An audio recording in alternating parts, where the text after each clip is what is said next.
Meet Zoe, a 28-year-old bartender who once thought her ability to read people was a gift. She could sense when a customer was on the verge of tears or when a laugh was masking some deep, dark pain. It made her a damn good listener and even better at hustling tips. But what she didn't know, what no one ever told her, was that too much empathy doesn't just connect you to others, it can rip you apart from the inside. It started small. A headache here, a sense of unease there. The kind of stuff you shrug off until it doesn't go away. She'd come home after a long shift feeling like she just fought a war.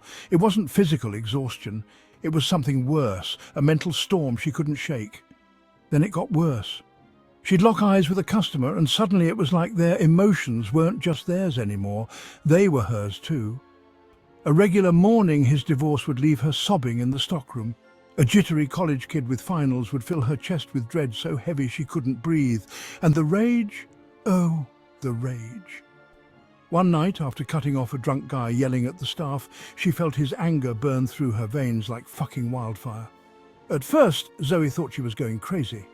A quick Google search labelled her an empath, and at first it sounded poetic, special.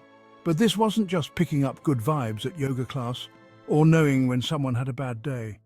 This was like carrying 100 goddamn anchors tied to her soul, sinking deeper every day. And then the dreams started. Vivid, disturbing.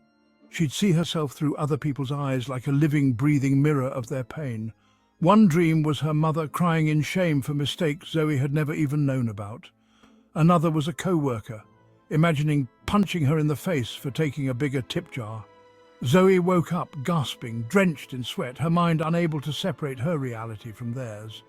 The final straw came when a new guy showed up at her bar, a quiet man with dead eyes and an aura that screamed danger.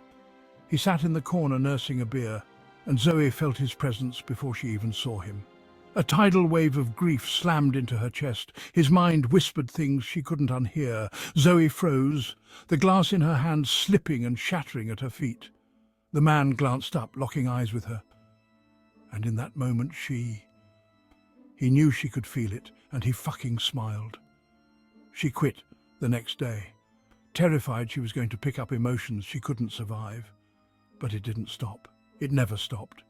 A woman crying on the bus would leave her shaking for hours. A child throwing a tantrum in a grocery store would fill her with such rage she'd have to leave her cart and run. Zoe couldn't tell where she ended and everyone else began.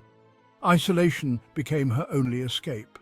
She stopped seeing friends, stopped answering her phone, but even alone in her apartment, the echoes of other people's pain clawed at her. She'd stare into the mirror, searching for herself, and find nothing but a hollow reflection.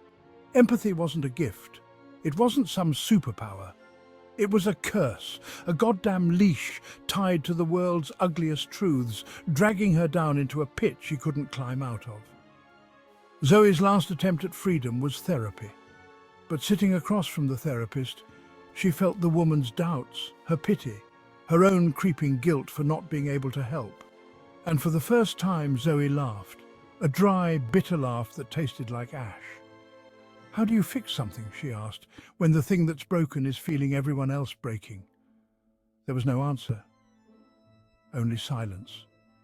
Because some questions, just like some wounds, are too deep to heal.